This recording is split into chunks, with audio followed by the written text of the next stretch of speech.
Hello అండి. నేను మీ షెహనాజ్. ఈరోజు వీడియోలో 1 తారీఖు వచ్చింది కదా! కొంచెం ఖర్చుల గురించి, బడ్జెట్ గురించి మాట్లాడుకుందాం అనిపించింది. ఇక్కడైతే క్యారేజ్ ప్యాక్ చేస్తున్నాను. సో, ఎప్పట్లానే రైస్, చిక్కుడుకాయ కర్రీ చేశానండి ఈరోజు. కర్డ్, కొంచెం చట్నీ అండ్ ఇడ్లీ ప్యాక్ చేశాను. అండ్ మరి అందరూ రెడీగా ఉన్నారా? చిటికలో అయిపోయే ఒకటో రోజు కోసం. రెంట్ అని, కరెంట్ బిల్ అని, గ్యాస్ అని, వెజిటేబుల్స్ తెలిసిందే కదా! రీఛార్జ్‌లు, ఇంట్లోకి కావాల్సిన సరుకులు, పని మనుషులకి ఇవ్వాల్సిన డబ్బులు, అద్దెలు ఇవన్నీ మనకు ఒకటో తారీఖే వస్తాయి. శాలరీస్ వచ్చేదేమో 2, 3 కొంతమందికి ఒకటో తారీఖే రావచ్చు. బట్ మనకు ఖర్చులు మాత్రం ముందు నెలలో ఒక 5 రోజుల ముందు నుంచే మనకు ఖర్చులన్నీ గుర్తొస్తా ఉంటాయి. ఆల్రెడీ ఇది కొనాలి, ఇవి తీసుకోవాలి, అవి తీసుకోవాలని. అండ్ ఫిబ్రవరి మంత్ నుంచే మనకి ఎండలు ఫుల్‌గా ఉన్నాయండి. ఈసారి అసలు చాలా ఎక్కువగా ఉన్నాయనే చెప్పుకోవచ్చు. ఈరోజైతే నాకు ఓట్స్ తినాలనిపించిందండి. ఈ ఎండలకి చల్లగా ఏదైనా తినాలి అనిపించింది. అందుకే ముందు రోజు overnight oats with whey protein mix చేసి దాంట్లో కొంచెం మిల్క్ అండ్ స్వీట్‌గా తినాలనిపించింది. అందుకే బనానా విత్ పొమోగ్రానేట్ తీసుకున్నాను. కొన్ని డ్రై ఫ్రూట్స్ తీసుకున్నాను. అండ్ ఈరోజు మనం బడ్జెట్ గురించి మాట్లాడుకుందాం అనుకున్నాం కదా! మాకైతే పాల బిల్లు మంత్లీ 1800 నుంచి 2200 దాకా కూడా అవుద్దండి. నేను 3/4 లీటర్ తీసుకుంటాను. అండ్ పన్నీరు వారానికి ఒకసారి, 2 సార్లు చేస్తాను కదా! అప్పుడు ఎక్స్ట్రా ఇంకొక లీటర్ కూడా తీసుకుంటానన్నమాట. డ్రై ఫ్రూట్స్ అయితే నెల స్టార్టింగ్‌లో మినిమంగా రూ. 1000 అలా అవి తీసుకుంటాను. అవి మాత్రం సరిపోవండి. మళ్ళీ తెచ్చుకోవాల్సి వచ్చిద్ది. ఇంకో రూ. 1000 ఎక్స్ట్రానే పడతాయి. నేను ప్రతిసారి బడ్జెట్ ప్లానింగ్ గానీ, ఏదైనా ఖర్చయినా వెంటనే డైరీ మెయింటైన్ చేసేదాన్ని. ఆల్మోస్ట్ 5 ఇయర్స్ నుంచి రాసేదాన్ని.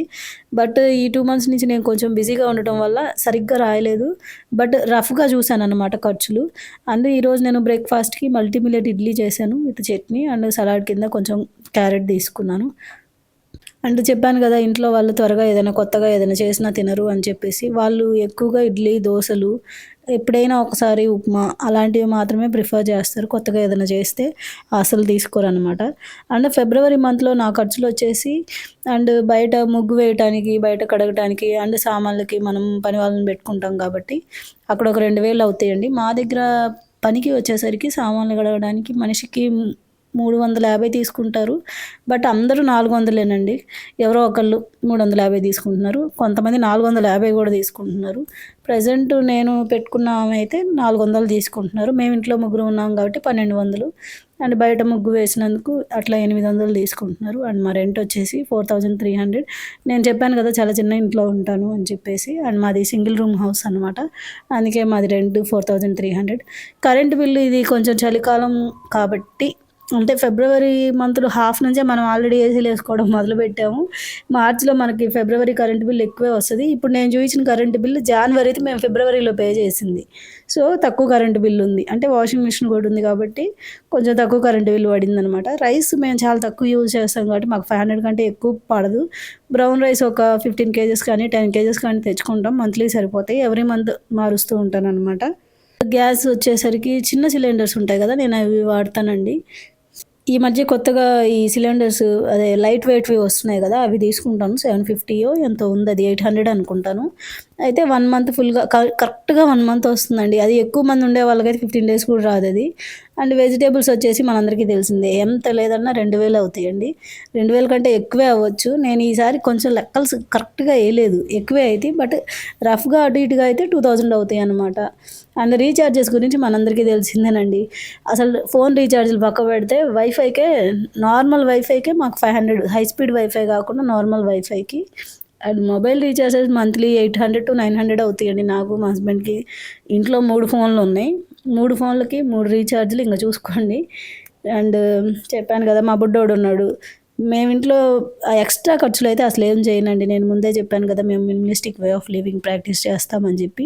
అండ్ పని మనిషి ఇదంతా కూడా నేనిప్పుడు ఆన్‌లైన్‌లో ట్రైన్ చేయడం స్టార్ట్ చేశాక అండ్ యూట్యూబ్ అని చెప్పేసి నాకు కొంచెం వర్క్ ఎక్కువయ్యి ఇప్పుడు పెట్టుకున్నాను ఈ మంత్‌లో. అంతకుముందు అవి కూడా నేనే చేసుకునేదాన్ని. అండ్ పెట్రోల్ ఖర్చులండి చెప్పుకునేదేముంది, మా ఇంట్లో స్కూటీ ఉంది, బైక్ ఉంది.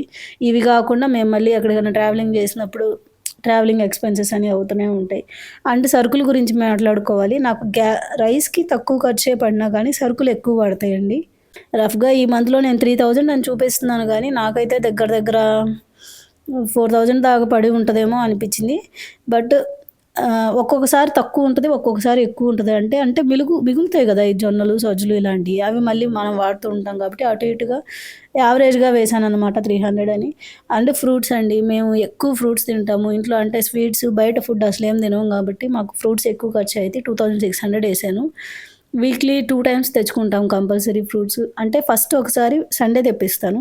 ఖచ్చితంగా అవి ఇవి అయిపోతాయి. అండ్ మా బుడ్డోడికి ఫ్రూట్స్ క్రేవింగ్స్ ఎక్కువ. నాకు పపాయ గావాలి, డ్రాగన్ ఫ్రూట్ గావాలి అని అడుగుతా ఉంటాడు. సో, ఇంకా ఎక్స్‌ట్రా ఖర్చే అవుద్ది.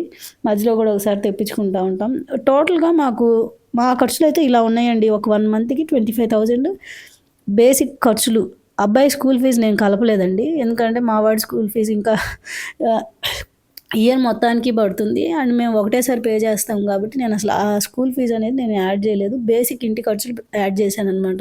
ఒక మిడిల్ క్లాస్ హౌస్ వైఫ్‌గా మాకైతే ఒక 25,000 ఖర్చు పడుతుంది. మీరు గమనించున్నట్లయితే నా ఖర్చులలో నేను ఆల్రెడీ ఇందాక డైరీలో రాసుకున్న ఖర్చులు చూపిచ్చా కదా!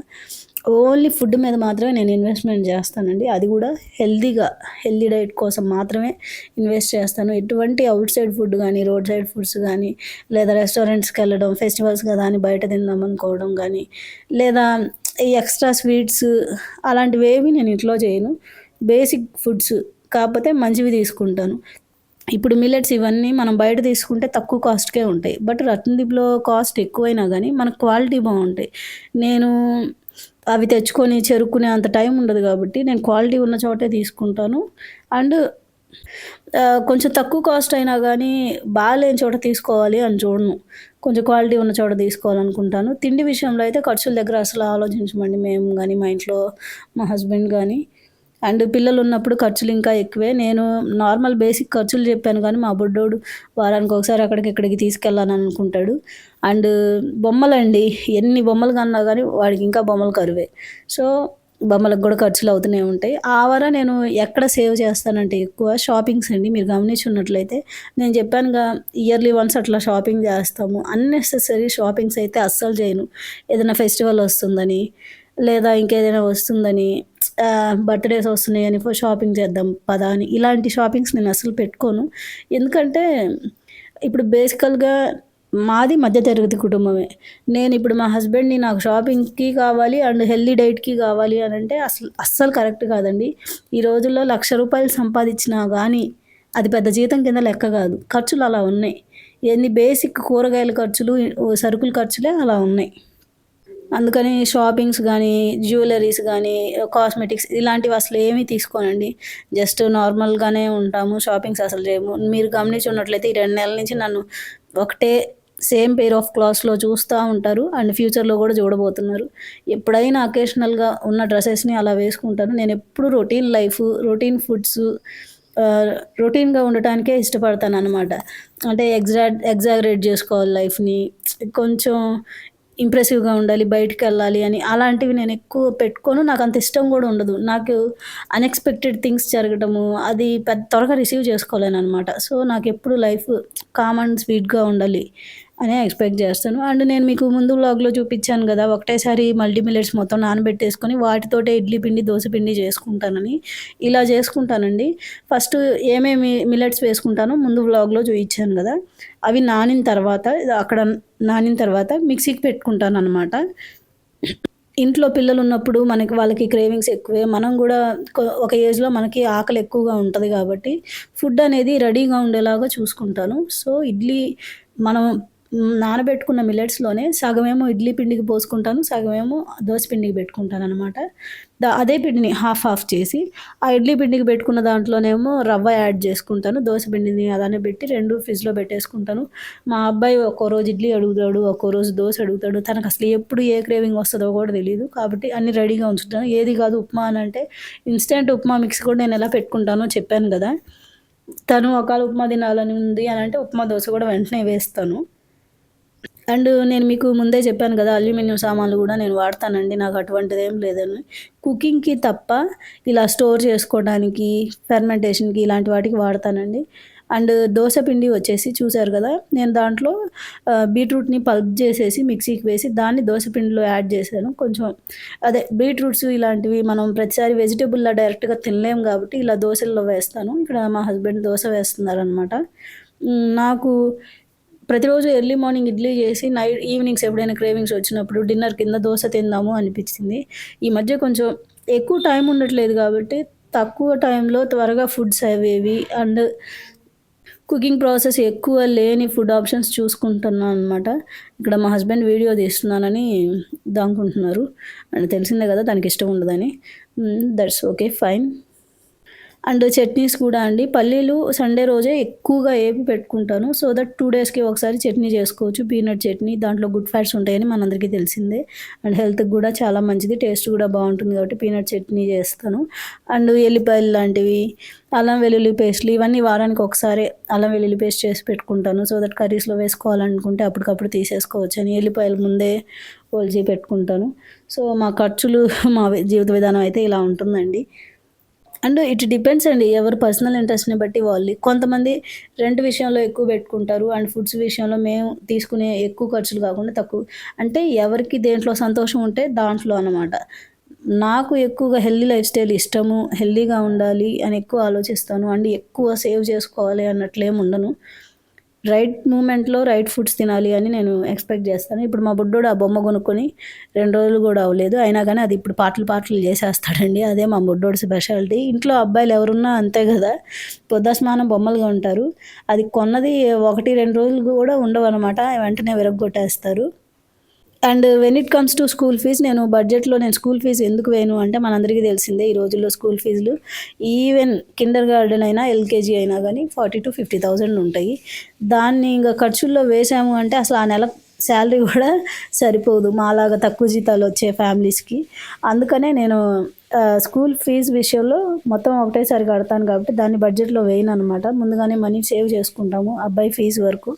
అండ్ మా హస్బెండ్ మాకు పెళ్ళైన కొత్తల్లో అసలు ఖర్చులు ఇప్పటికీ తను చూడరండి, పట్టించుకోరు. డబ్బు లెక్కేసుకుంటే ఉండదు అనే మనస్తత్వం తనది. నేను మాత్రం అన్నీ లెక్క వేసుకుంటానమాట. ఏదో నా సాటిస్ఫాక్షన్ కోసం, అంటే ఎక్స్ట్రా ఖర్చులు చేయకుండా మైండ్ఫుల్గా ఉండాలి అని మాత్రమే నేను ఖర్చులు చేసుకుంటాను. అండ్ అబ్బాయి పుట్టిన తర్వాత కొంచెం బాధ్యతగా ఉండటం స్టార్ట్ చేశారనమాట. దట్స్ ఇట్ అండి.